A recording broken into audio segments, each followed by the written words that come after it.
¿Qué es la auscultación?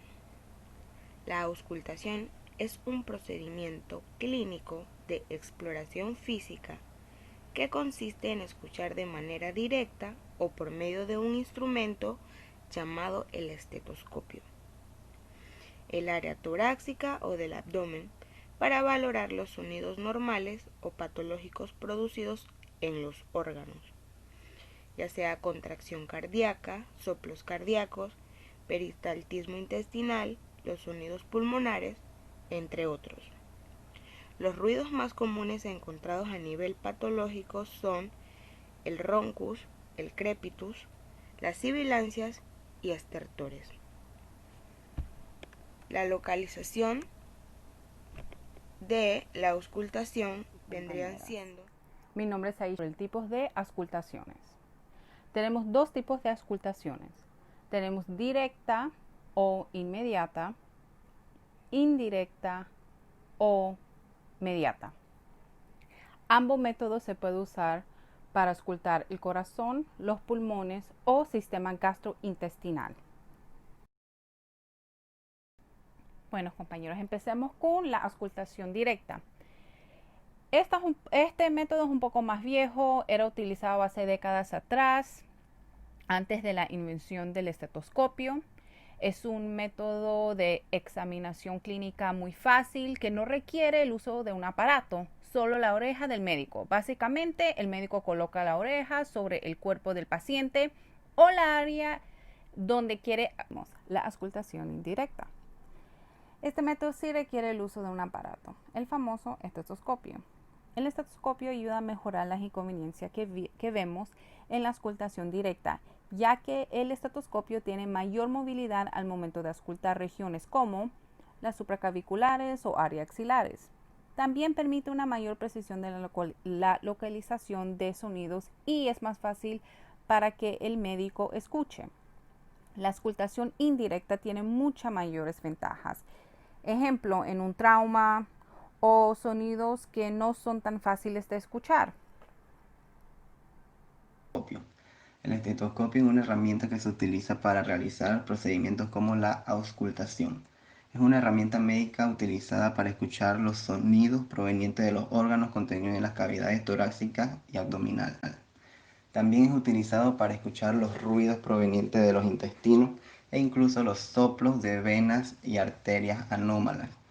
El estetoscopio fue inventado en Francia por el doctor René Laennec en 1816.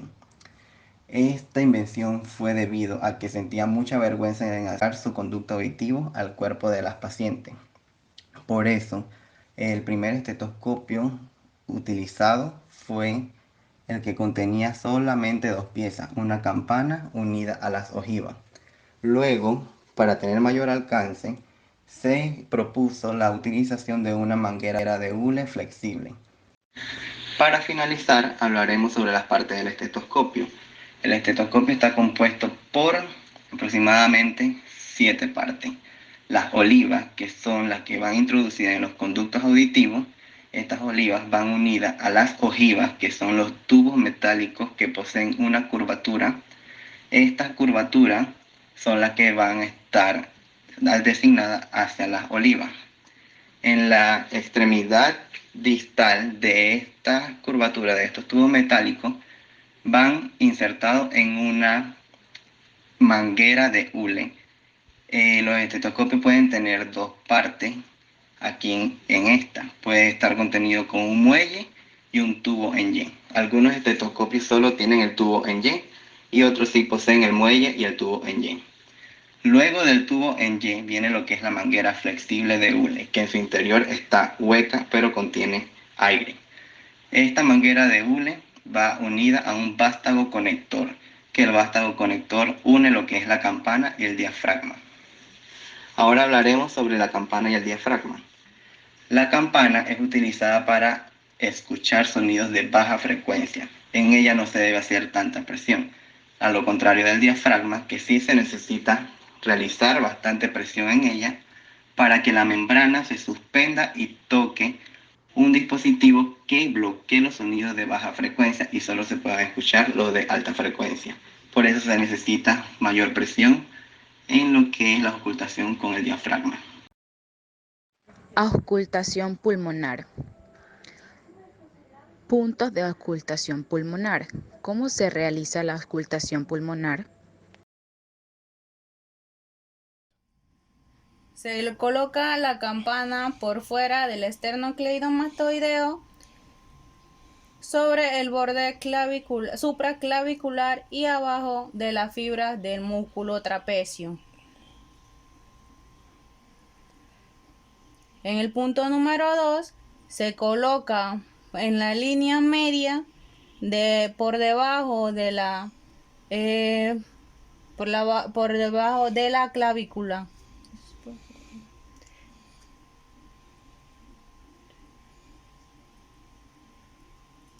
En el punto número 3 se colocará sobre los lóbulos superior derecho e izquierdo. En el punto número 4 se coloca sobre el lóbulo medio derecho y el lóbulo superior izquierdo. En el punto número 5 se coloca por debajo de la línea mamilar, aproximadamente sobre el séptimo espacio intercostal, lo cual se encuentran los lóbulos inferiores. En el punto número 6 se coloca lateral al lóbulo basal en la línea anterior axilar. Ya salió. Se le coloca la campana por fuera del esternocleidomastoideo sobre el borde supraclavicular y abajo de las fibras del músculo trapecio. En el punto número 2 se coloca en la línea media por debajo de por debajo de la clavícula.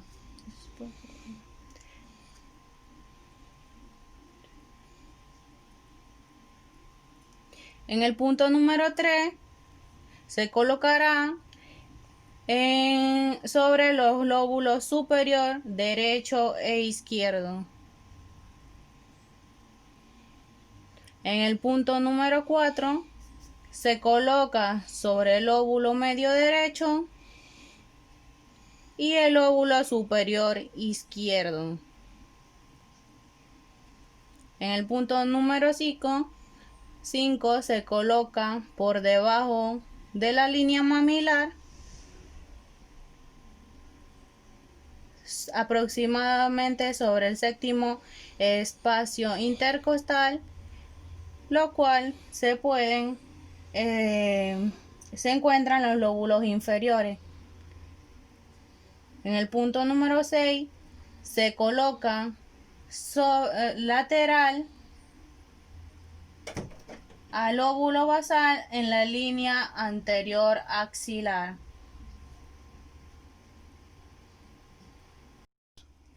Ahora haremos la técnica en el tórax posterior. En esta parte se coloca al paciente en dos posiciones, en la posición anatómica o posición sedente. Yo utilizaré lo que sería la posición sedente, porque como ya sabemos es la más cómoda para el paciente y para el médico. La manera de auscultar la del tórax posterior sería intraescapular, detallando el lóbulo medio, detallando que el lóbulo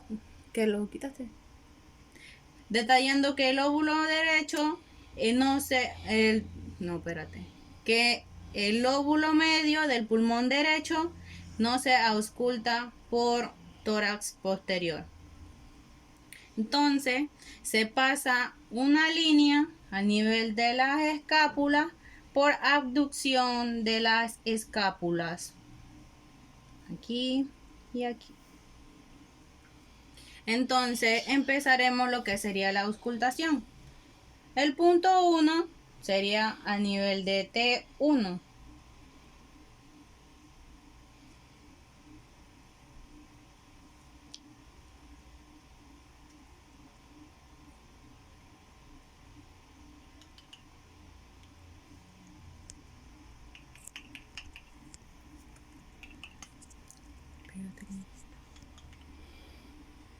A nivel de T1.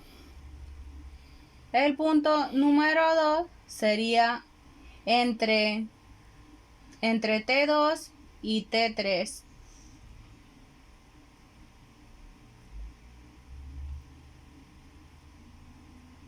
El punto número 3 sería a nivel de T4.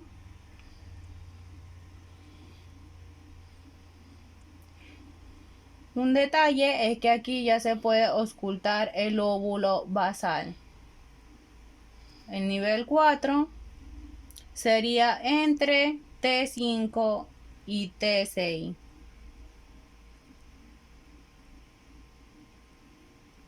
El punto número 6 sería a nivel de T8, lateral,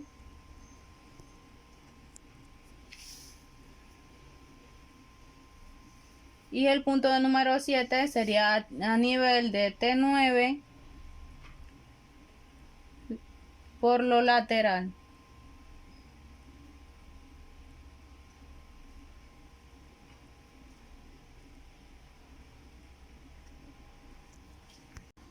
Eso.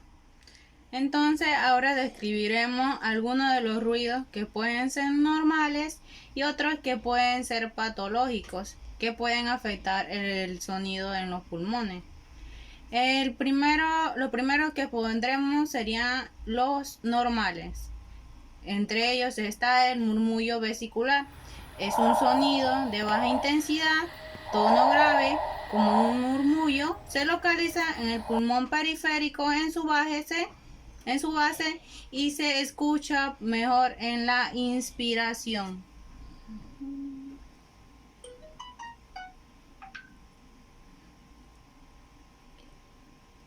El segundo es un murmullo bronquial. Sonido de tono agudo, intenso y áspero, lo cual se localiza en la región anterior de la tráquea. Ya salió. El murmullo broncovesicular es un sonido de intensidad moderada, tono medio, se localiza entre las escápulas y por fuera del esternón entre el primer y segundo espacio intercostal.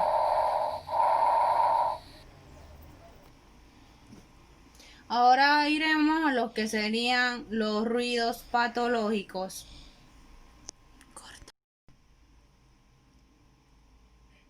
En los sonidos patológicos tenemos los ruidos de estertores. Estos son sonidos crepitantes, breves, suaves y discontinuos. Se escuchan mejor en la inspiración y no desaparecen con la tos. Se localiza en la base de los lóbulos inferiores. El siguiente sonido o ruido sería los roncos. Son sonidos fuertes, continuos, ásperos, roncos y graves. Se escuchan mejor en la inspiración y se modifican con la tos. Se localizan en la tráquea, en los bronquios y en la mayoría de la región pulmonar. El roce pleural es un sonido superficial, rugiente o áspero. Se escucha tanto en la inspiración como la expiración. No desaparecen con la tos y se localiza en la región de máxima expansión de los pulmones, antero, inferior y lateral.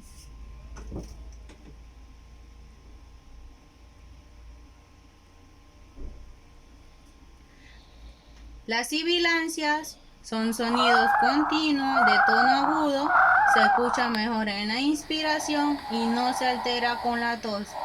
Se localiza en el campo pulmonar.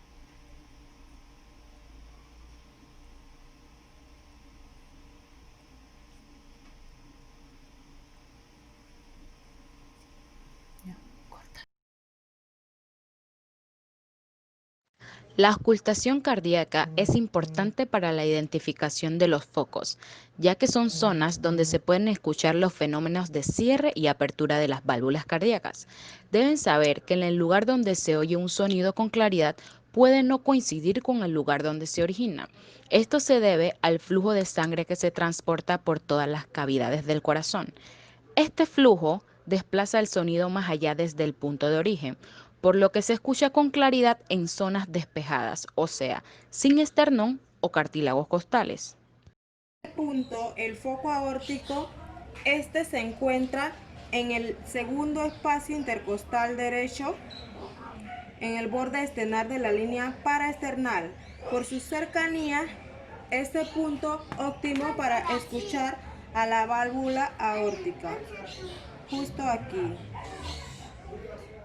Seguido el foco pulmonar, que se encuentra en el segundo espacio intercostal izquierdo, borde esternal. En este punto se puede auscultar la válvula pulmonar a la perfección. Seguido el foco aórtico accesorio, que se ubica en el tercer espacio intercostal izquierdo en la línea paraesternal, por debajo del foco pulmonar. Como cuarto punto, el foco tricúspide, que se localiza en el cuarto espacio intercostal, ligeramente a la izquierda de la base del apéndice sifoide. En este se puede auscultar perfectamente la válvula tricúspide. El foco mitral lo encontramos en el quinto espacio intercostal izquierdo, justo por debajo de la línea media clavicular. Esta es la zona de auscultación de la válvula mitral, justo aquí.